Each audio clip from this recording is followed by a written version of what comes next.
성도 여러분 반갑습니다. 8월 둘째 주일 예배 하나님 앞에 드리겠습니다.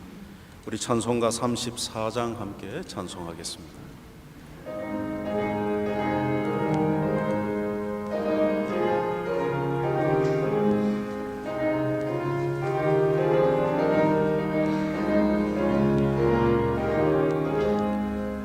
참 놀랍도다 주 크신 이름 온 세상 중에 다 전파하라. 주 예수 이 세상 다스리시니 그 높으신 이름 참 영화롭다. 주 능력으로 늘 보호하고 늘 우리 곁에 함께 계시네. 그 보좌 앞에서 큰 물이 모여 구속하신 주를 찬양하리라. 저 보좌 위에 앉으신 주께 큰 소리 높여 영광 돌리세. 저 천군 천사들 그 보좌 앞에 다 구손 숙여서 경배드리네. 주 하나님께 다 찬양하라. 영광과 권능 지혜와 존귀 저 천사와 함께 주께 돌리고 그 영원한 사랑 다 감사하세.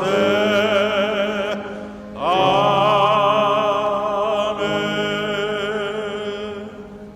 신앙 고백 드리겠습니다.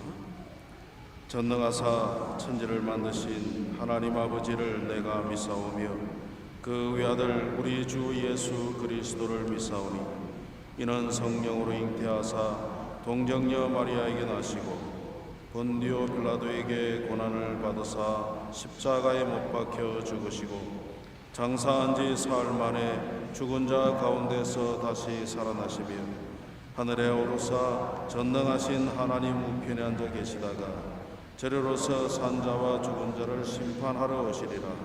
성령을 믿사오며 거룩한 공회와 성도가 서로 교통하는 것과 죄를 사하여 주시는 것과 몸이 다시 사는 것과 영원히 사는 것을 믿사옵나이다. 아멘. 성시교도 24번 시편 46편을 함께 읽겠습니다. 하나님은 우리의 피난처시요 힘이시니 환난 중에 만날 큰 도움이시라. 그러므로 땅이 변하든지 산이 흔들려 바다 가운데에 빠지든지 바닷물이 솟아나고 뛰놀든지 그것이 넘침으로 산이 흔들릴지라도 우리는 두려워하지 아니하리로다. 한 시내가 있어 나뉘어 흘러 하나님의 성 곧 지존하신 이의 성소를 기쁘게 하도다. 하나님이 그 성 중에 계심에 성이 흔들리지 아니할 것이라. 새벽에 하나님이 도우시리로다. 그가 땅끝까지 전쟁을 쉬게 하시며 활을 꺾고 창을 끊으며 수레를 불사르는도다. 이르시기를 너희는 가만히 있어 내가 하나님 됨을 알지어다. 내가 문 나라 중에서 높임을 받으리라. 내가 세계 중에서 높임을 받으리라 하시도다. 만군의 여호와께서 우리와 함께 하시니 야곱의 하나님은 우리의 피난처시로다. 아멘. 시간에 김용봉 장로님 기도를 도와주시겠습니다.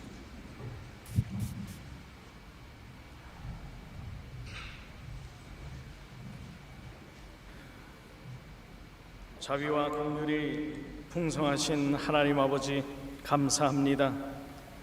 어려운 상황 속에서도 오늘 저희들에게 주의 날을 기억하게 하셔서 이 시간 경배와 찬양을 드리게 하심을 진심으로 감사를 드립니다.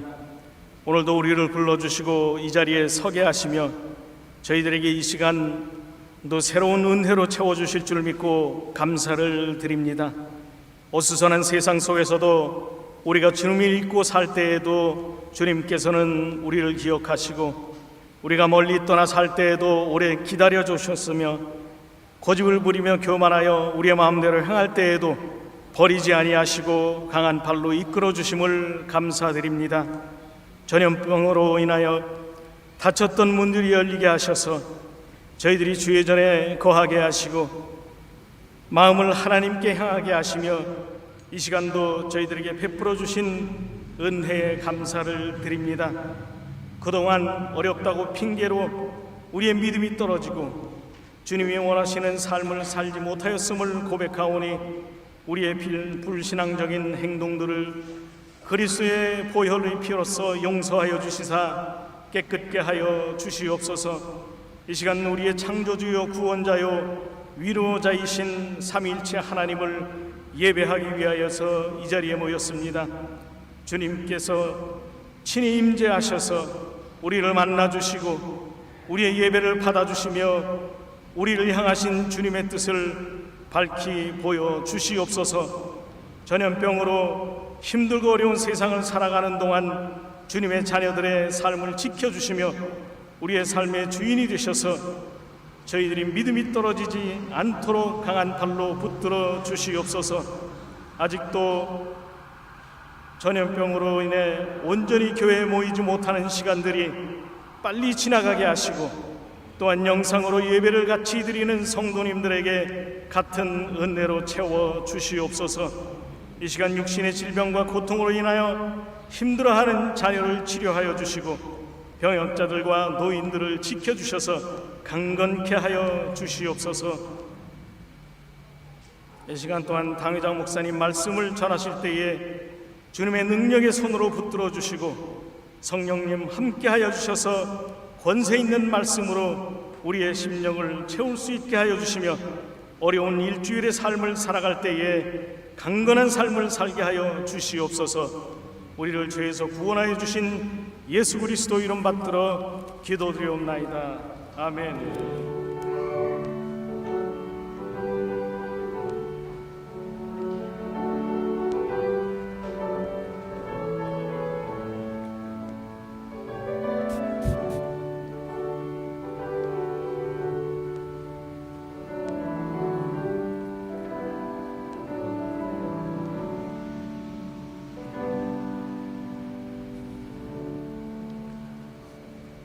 찬송가 214장 찬송하고 봉헌 드리겠습니다.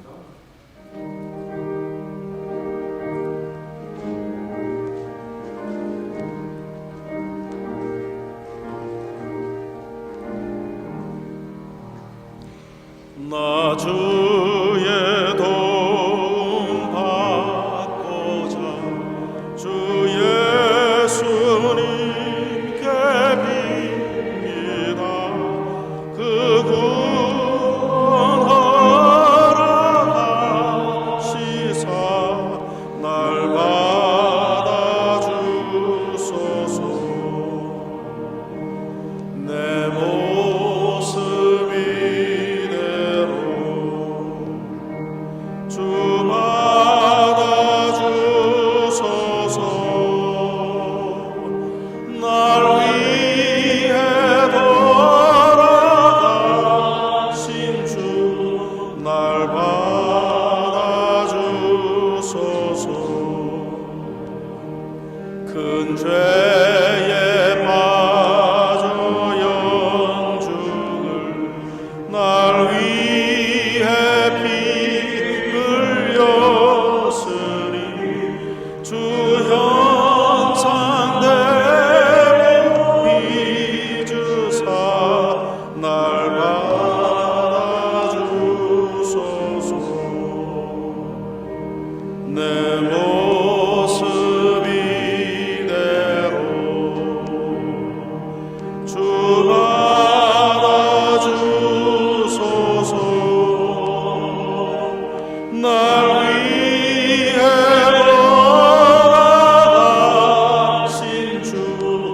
날 받아주소서. 내 힘과 결심 약하여 늘 깨어지기 쉬우니 주 이름으로 구원해 날 받아주소서. 내 모습 이대로 주 받아주소서. 날 위해 돌아가신 주 날 받아주소서. 내 주님 서신 발 앞에 나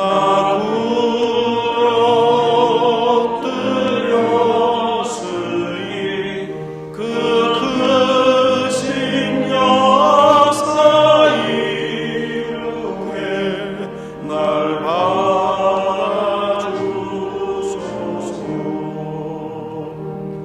내 모습 이대로 주 받아주소서.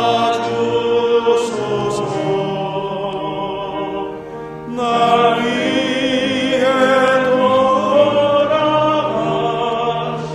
주 날 받아주소서.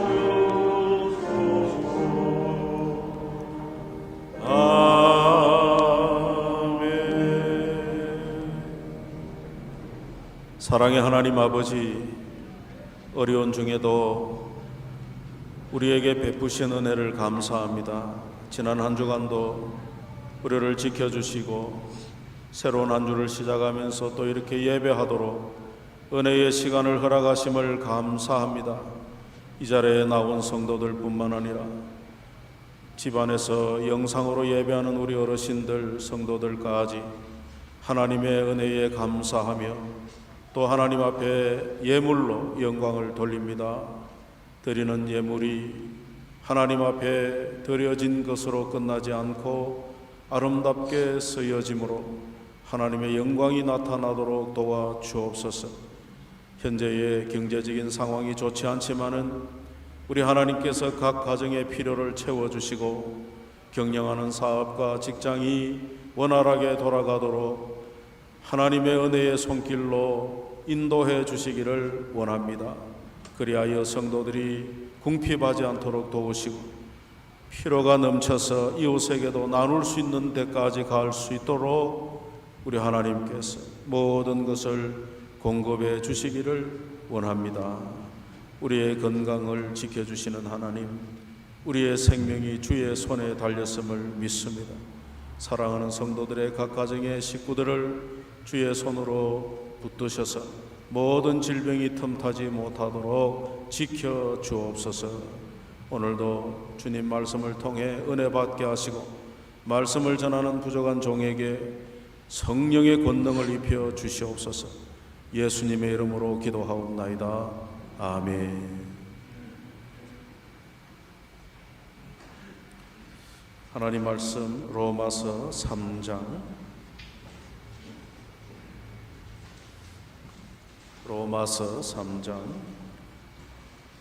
9절에서 12절 말씀을 제가 읽겠습니다.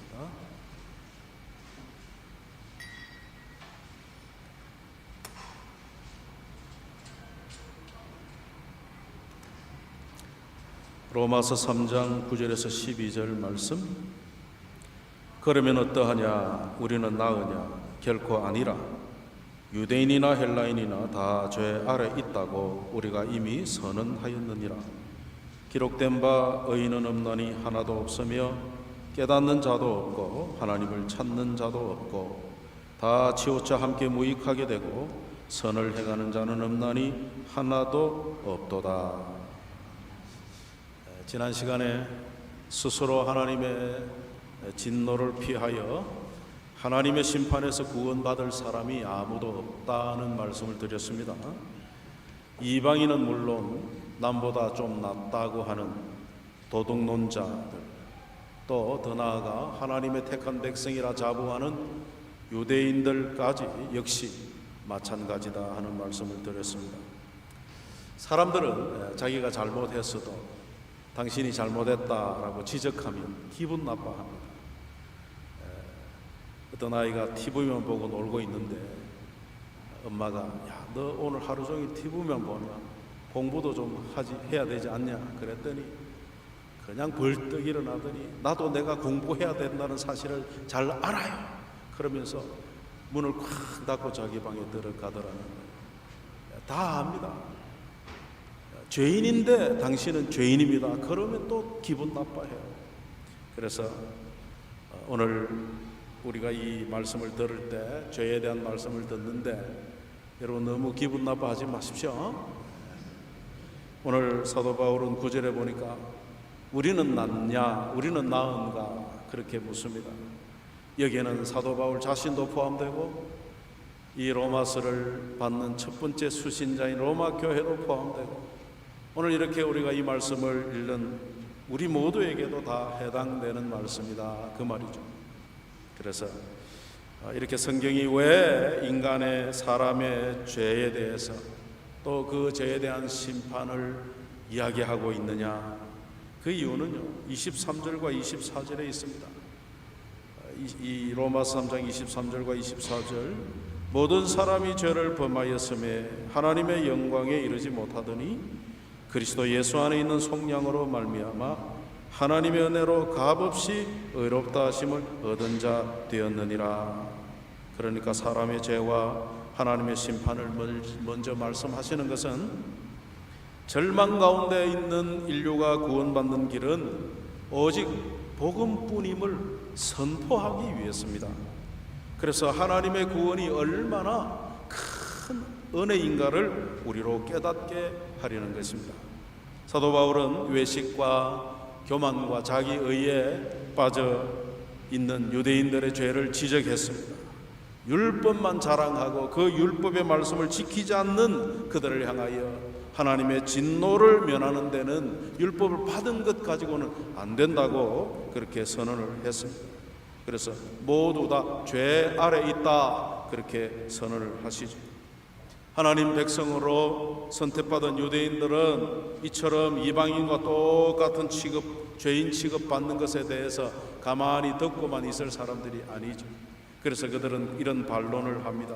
아니 이방인이나 유대인이나 똑같이 심판받는다며 유대인이 이방인보다 나을 게 뭐가 있습니까? 하나님의 선택을 받고 율법을 받고 할례를 받은 것이 무슨 소용이 있습니까? 그런 질문할 만하죠. 그래서 사도 바울은 이런 예상되는 반론을 예상하여 오늘 본문 3장 2절을 보시면 뭐라고 말합니까? 범사에 많으니 우선은 그들이 하나님의 말씀을 맡았음이니라. 유대인들이 특권을 받은 것은 사실이다 그 말하죠. 특권은 특권이죠. 유대인들이 세상 어느 민족도 받지 못한 하나님으로부터의 큰 은혜를 누린 것은 사실입니다. 그것은 영광인 것이 틀림없죠. 바울은 율법이나 할례가 아무 가치가 없다 그 말을 하는 게 아니죠. 성경이 말씀하는 것은 혈통적 유대인이 구원을 얻는 데는 소용이 없다. 유대인이라고 하는 피를 가졌다고 구원을 얻느냐? 그렇지 않다 그 말씀을 지금 하는 겁니다. 예를 들면 여러분 목사가 되어서 목회를 하면 좋은 점이 참 많습니다. 에이 목사님 뭐가 좋을까 그래 싶어도 돼보세요. 돼보면 목사가 된 것에 대한 유익이 많아요. 제일 큰 유익이 뭐냐면 목사가 하나님의 말씀을 설교하고 교인들에게 가르치기 때문에 말씀을 연구를 해야 되잖아요. 성경을 연구하다 보면 성령께서 하나님의 말씀을 깨닫게 하시는 그 기쁨이 굉장히 큽니다. 하나님의 말씀을 연구하다가 깨닫게 되는 그 깨달음의 기쁨이 커요. 또 한 가지는 목사가 돼서 신앙생활에 모범이 되어야 되잖아요, 성도들에게. 그러다 보니까 목사가 삶과 자기를 조심하게 됩니다. 그래서 하나님 말씀대로 살려고 애를 쓰는 부분에 있어서 너무너무 좋습니다. 그래서 신앙생활을 누구보다도 잘할 수 있는 일이 누구냐? 목사입니다. 혹시 여러분 신앙생활 잘하고 싶은 분 계시면 목사가 되십시오. 그래서 여러분, 목사가 한 교회를 맡아서 성도들에게 하나님의 말씀을 전할 수 있는 것은 큰 영광이면은 틀림없습니다. 그런데 목사가 목사 된 것만 자랑하고 목사의 책임을 다하지 못할 때, 그 책임을 다하지 못하는 죄에 대해서 하나님께서 너는 내가 택한 목사니까 괜찮다 그러시겠냐는 거예요. 목사라는 직분이 목사의 죄에 대한 하나님의 진노의 면제의 조건이 되겠느냐, 그 말이죠. 그럴 수 없는 것이죠. 유대인들이 또 묻습니다. 할례를 받으라 하신 분이 하나님이신데 율법과 할례가 구원을 보장해 주지 않는다며 하나님이 약속하신 그 약속에 대하여 하나님이 신실하지 않는 것 아닙니까? 그렇게 말할 수 있죠. 사도 바울이 로마서 3장 4절에 무슨 대답을 하느냐? 하나님의 약속을 받고 받은 약속대로 살지 않고 신실하지 않는 백성에 대하여 하나님이 벌하시는 것을 가지고 하나님이 약속에 대해 신실하지 않다고 하는 게 말이 되냐, 그 말이죠. 하나님은 약속에 신실하신 분이다. 약속을 어기시는 분이 아니시기 때문에 하나님의 판단과 심판은 전적으로 의로우시다고 말씀합니다. 여러분, 유대인들이 하나님의 말씀에 대하여 불순종하여 그 불순종에 대한 죄를 하나님이 벌하시는 것을 가지고 하나님을 믿을 수 없다, 이 말이 안 되죠. 하나님께서 죄에 빠진 유대인들을 똑같이 벌하시기 때문에 하나님의 공의로우심이 드러나는 것이죠. 아, 유대인들은 내가 택했기 때문에 아무리 죄를 지어도 나는 봐줘, 그럴 수 없는 것이죠. 만약에 그들의 죄에 대해서 택했다고 하는 유대인이라고 하는 것 때문에 적당히 봐주시는 하나님이라면 우리가 그 하나님의 공의를 어찌 믿을 수 있겠습니까? 그러자 유대인들이 또 반론을 제기합니다. 아니, 그래, 우리가 죄를 지어서 하나님 벌하신 것 때문에 하나님의 공의가 드러난다고요? 그렇다면 잘된 일 아닙니까? 우리가 죄를 지어서 하나님의 공의가 드러났으니 벌을 주기는커녕 상을 주셔야 옳지 않습니까? 어떻게 생각합니까? 말이 됩니까? 여러분, 내가 죄를 지었는데 내 죄에 대해서 벌하시는 하나님의 공의가 드러났다.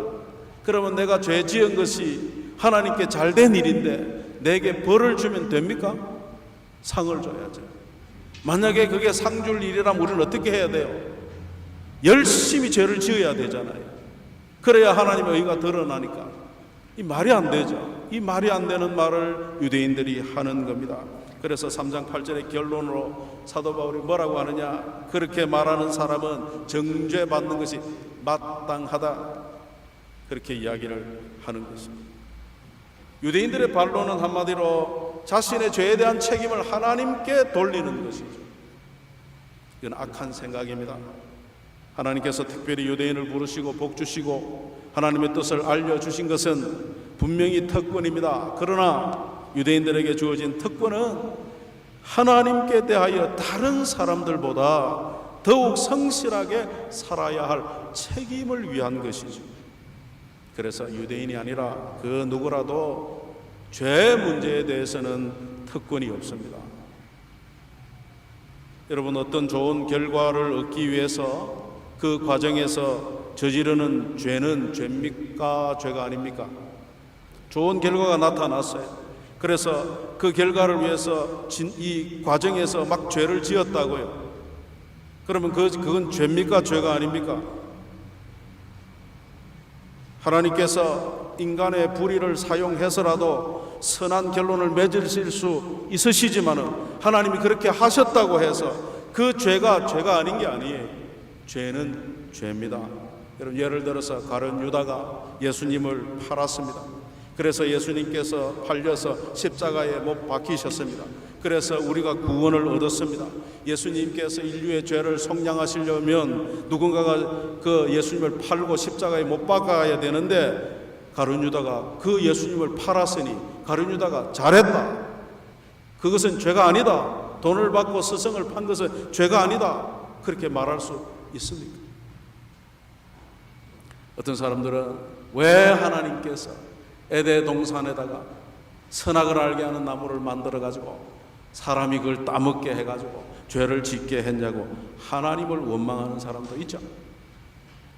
또 어떤 사람들은 하나님께서 구원하시려면은 모두 구원해 주셔야지 어떤 사람은 구원하고 어떤 사람은 구원하지 않는 것, 그 불공평한 거 아닌가, 그렇게 말하는 분도 있습니다. 또 어떤 사람은 우리를 구원했으면 끝난 거지 뭘 구원해놓고 또 말씀대로 살아라고 하냐, 말씀대로 사는 게 그렇게 쉽냐 하면서 하나님께 불평을 합니다. 순종하라고 하시는 하나님께 불평을 하는 사람들도 있어요. 여러분, 이런 사람들의 마음을 가만히 들여다보면 어떤 마음일까요? 다 자기의 죄에 대하여 변명하는 것이죠. 합리화하고 정당화하면서 지은 죄에 대한 책임을 하나님께 돌리려고 하는 거죠. 그런 태도 자체가 벌써 자기 의에 빠져 있는 사실이라는 거예요. 그래서 여러분, 요셉을 팔았던 형들을 한번 생각해 보십시오. 요셉이 애굽의 총리가 되어서 아버지 야곱과 그 형제들을 살려냈습니다. 그런 이런 좋은 열매 때문에 요셉의 형들이 요셉을 판 것은 죄가 아니다, 그래 말할 수 없잖아요. 동생이 미워서 애굽의 종으로 팔아 먹은 것은 죄라, 그 말이에요. 그런데 그것을 하나님께서 선으로 열매 맺게 하신 것이죠. 그러면 우리가 이것을 하나님의 은혜라고 해야지 내가 죄를 지어서 잘된 일이라고 말할 수 없는 것이죠. 그래서 여러분, 성경은 뭐라고 말하느냐? 성경은 절대로 그럴 수 없다. 죄를 많이 지어서 하나님의 의를 드러낸 것 아니냐, 그것은 제정신으로 하는 소리가 아니다, 그렇게 말씀합니다. 여러분, 요셉이 억울한 일을 당했지만은 형들을 원망하지 않고 하나님의 의로심과 선하심을 믿고, 그래서 아름다운 구원의 열매를 맺은 것은 하나님의 은혜고 또 요셉의 믿음의 승리입니다. 그래서 유대인들이 복음을 거부했기 때문에 이 복음이 이방인들에게로 넘어가서 이방인의 구원을 위한 그런 중요한 도구가 됐다라고 말합니다. 그러면 그 일을 위해서 유대인들이 예수님을 믿지 않는 것은 잘한 거냐? 그렇지 않죠. 그들이 예수 그리스도의 복음을 믿지 않는 것은 하나님에 대한 불순종이기 때문에 여전히 그 불신에 대한 하나님의 진노의 심판은 그대로 있다는 것입니다. 그게 성경이 오늘 우리에게 주시는 말씀이에요. 그래서 어떤 것으로도 우리의 죄에 대하여 정당화할 수 없다. 그래서 오늘 이 본문이 말씀하고 싶은 것은 우리 사람의 본질은 죄인이랍니다. 우리 모두는 죄인이다. 그래서 그 죄인됨을 한마디로 뭐라고 설명하느냐? 열린 무덤이래요. 열린 무덤. 유대인들은 무덤을 동굴을 파서 문을 막아놓잖아요. 시신을 안에 넣고. 그러니까 무덤 돌이 굴러 없어졌어. 우리 식으로 하면 파헤쳐진 무덤이야. 무덤이 파헤쳐졌어요. 그럼 어떻게 될까요? 말하기도 싫죠. 우리가 그렇다는 거예요. 그래서 하나님께서 이렇게 심한 말로 우리를 향하여 너희가 이와 같은 부패한 죄인이라는 것을 지금 선언을 하시는 겁니다. 왜 그럴까요? 우리를 미워서입니까? 그렇지 않습니다. 우리로 회개케 하시는 거예요. 우리가 죄인이기에 회개하고 하나님께 나아오라는 거예요. 그래서 심한 말로 열린 무덤이라고 표현을 하십니다. 그런데 이렇게 하나님이 우리의 죄에 대하여 이렇게 실상을 보여주셨는데 사람들은 끄떡도 안 하죠. 양심의 가책도 안 받는 사람들이 있습니다. 그러나 여러분, 하나님은요, 이 세상의 어떤 악한 세력에 대해서도 반드시 하나님의 공의를 물으시는 하나님이세요. 하나님은 실패하지 않습니다. 죄를 반드시 심판합니다. 결국은 의와 선으로 하나님이 이루시는 하나님이세요. 우리가 이 하나님을 안다며 고집 부리고 미적대고 그러면 안 돼요. 우리가 죄가 있으면 빨리 하나님 앞에 손을 들고 회개하고 하나님의 은혜를, 사죄의恩寵을 누리는 것이 가장 복된 거예요. 우리가 이 아플 때 보면요, 참 얼마나 많은 관심과 사랑을 받는지 몰라요. 그래서 어릴 때 이렇게 보면은 저는 형제가 5이잖아요.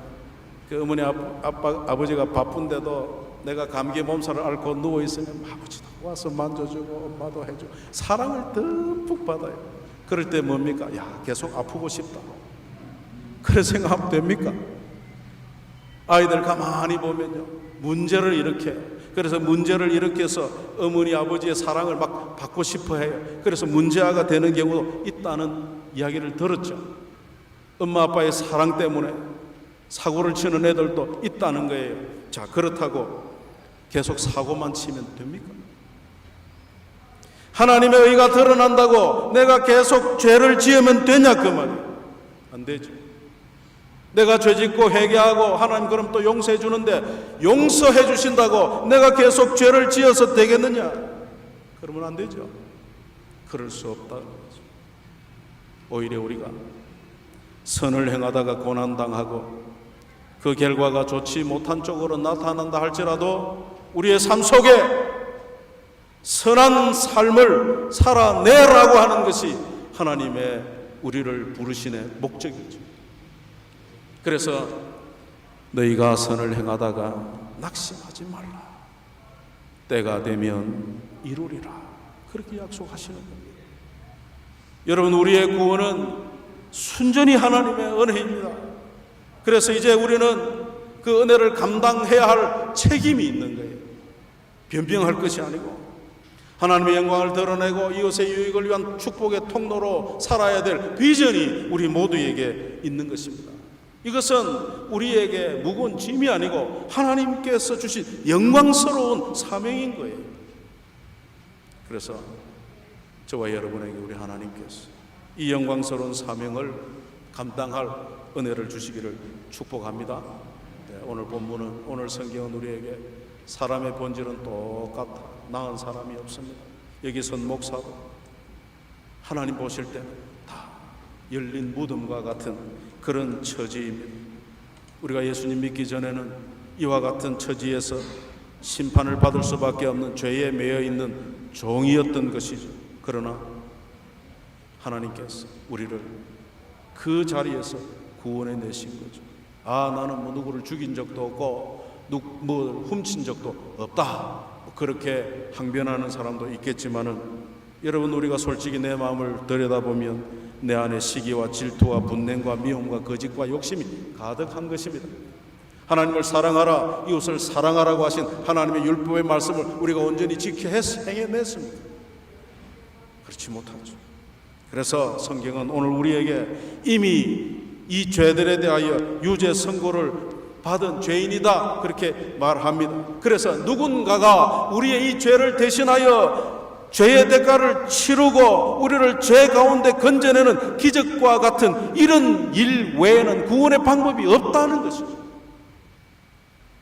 하나님 편에서, 심판자이신 하나님 편에서 내가 너희 죄를 용서할 길을 열어주시는 것 외에는 길이 없습니다. 우리 이것을 성경을 통해서 깨닫는 구원의 도리입니다.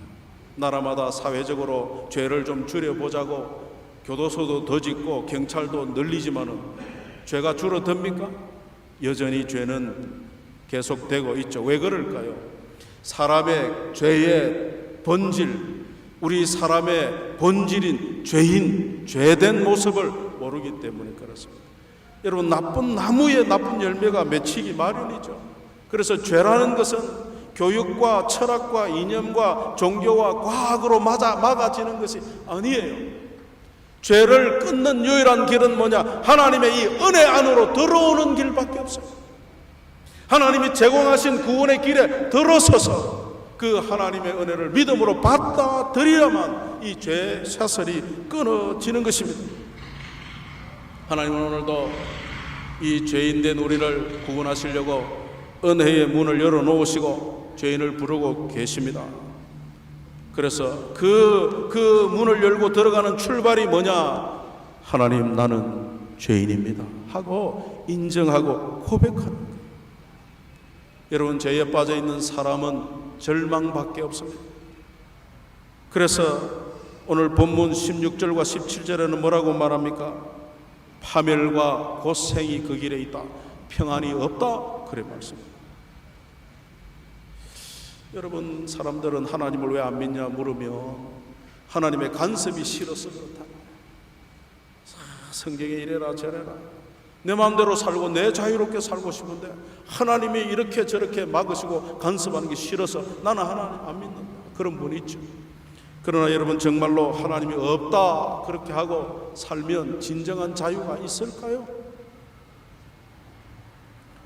자신의 최종 종착지인 그 심판을 모르고 달려가는 사람들을 한번 생각해 보십시오. 여러분, 자주 드는 예입니다만 이과수 폭포의 그 위에는 강이잖아요. 그 강에서 물놀이를 합니다. 근데 그 점점점 내려오면 폭포입니다. 폭포가 절벽이 보이지 않는다고 계속 거기에서 정신없이 놀면 어떻게 됩니까? 그래서 우리 인생은 죄인으로서 하나님의 심판 앞에 놓여 있는데 이걸 모르고 그냥 달려간다, 그냥 그렇게 산다, 이 절망이랍니다.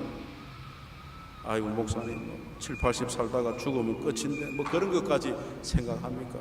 무슨 철학적인 생각을 할 거 뭐 있습니까? 그렇게 묻는 사람도 있겠죠. 그러나 여러분, 히브리서 9장 27절에 한 번 죽는 것은 사람에게 정하신 것이요 그 후에는 심판이 있다고 분명히 선언합니다. 여러분, 이것은요 사람이 만들어낸 철학적 이론이 아니에요. 사람을 겁주기 위하여 지어낸 이야기가 아니라고요. 이것은 하나님의 말씀입니다. 누구도 피할 수 없는 하나님의 진리의 말씀, 누구도 피할 수가 없습니다. 죽음이 보편적인 것처럼 죄도 보편적이라고, 누구도 피할 수 없습니다. 이 심판은, 이 죄는 세력이다. 그러면 어떡하냐? 절망이죠. 그래서 하나님께서 우리에게 피할 길을 열어놓으셨다. 그것이 예수 그리스도를 믿는 길이라는 겁니다. 이건 다음 주에 또 살펴보겠습니다. 사랑하는 여러분, 오늘 우리는 이 말씀을 통해서 우리의 본 모습을 보게 되는 거죠. 우리가 절망에 빠진 죄인이었다는 사실을 우리가 알게 됩니다. 이걸 알아야 하나님이 우리에게 베푸신 그 은혜의 절대성을 우리가 알 수 있어요.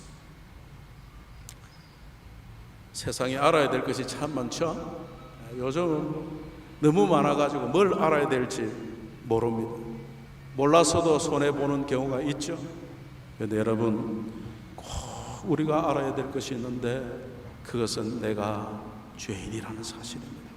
이 죄인됨을 알을 때 하나님의 은혜의 복음이 얼마나 복되고 감사한 건지를 알 수 있습니다. 병의 기본, 치료 시작의 기본이 뭐라고 그랬죠? 내가 병 들었다는 걸 알아야 치료가 시작됩니다. 치료가. 어떤 목사님 집에 가면 벽에다가, 자기 벽에다가, 방에다가 이렇게 나는 당뇨병 환자다 그렇게 붙여놨다. 그럼 뭐 이걸 뭐 보기 싫게 이걸 붙였냐? 이걸 보면서 여러 가지로 조심하게 된다는 겁니다. 여러분, 우리가 죄인임을 알 때에 죄의 유혹에서 이길 수 있고, 내가 죄인임을 알아야 하나님의 성령의 도우심을 구하고 의지하게 됩니다. 내가 남보다 좀 낫다, 내가 잘났다, 그런 교만을 가지고 살다 보면 넘어집니다. 그래서 여러분, 우리가 하나님 앞에서 나는 죄인입니다, 하나님의 은혜가 아니면은 나는 오늘도 넘어질 수밖에 없습니다. 그러니 주님, 오늘 나를 도우셔서 죄에 빠지지 않게 붙들어 주십시오. 우리가 날마다 이렇게 기도하면서 살아야 됩니다. 겸손히 기도하는 자가 승리합니다. 저와 여러분이 이번 한 주간도 이 하나님 앞에서 겸손한 마음의 태도를 가지고 승리하시는 한 주가 되기를 주님의 이름으로 축복합니다. 기도하겠습니다. 하나님 아버지,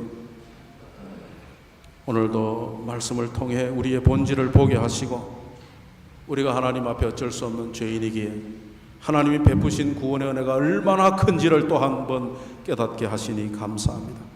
또 나아가 우리에게 주신 이 구원의 은혜를 감당할 믿음과 능력을 허락하셔서 오늘 한날도 하나님 앞에서 이번 한 주간도 선한 삶을 살아가는 우리 모두가 되게 하여 주옵소서. 예수님의 이름으로 기도하옵나이다. 아멘.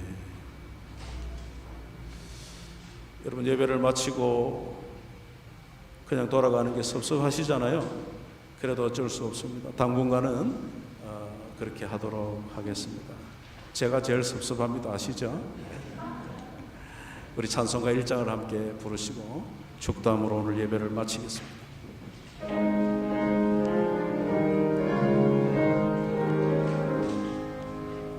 만복의 근원 하나님, 온 백성 찬송 드리고 저 천사여 찬송하세.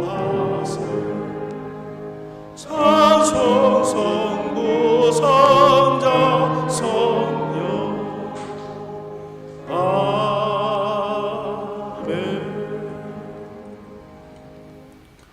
우리 주 예수 그리스도의 은혜와 하나님 아버지의 무한하신 사랑하심과 성령님의 교통하심이 사랑하는 성도들의 가정 위에 이제로부터 영원토록 함께 있을지어다. 아멘.